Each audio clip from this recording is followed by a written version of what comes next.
Hello guys, कैसे हैं? उम्मीद है अच्छे होंगे और स्वस्थ होंगे। तो मैं अभी जो कि आया हूँ, ये नरेगा का काम चल रहा है वहाँ पर। तो चलिए अभी दिखाते हैं नरेगा का काम हाजिरी कैसे लेते हैं, तो जो कि फील्ड में।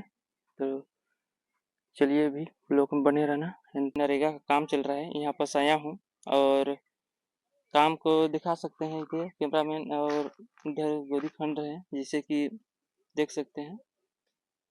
मतलब बहुत ही ज़्यादा लेबर है, वो काम धाम चल रहा है और इधर देख सकते हैं।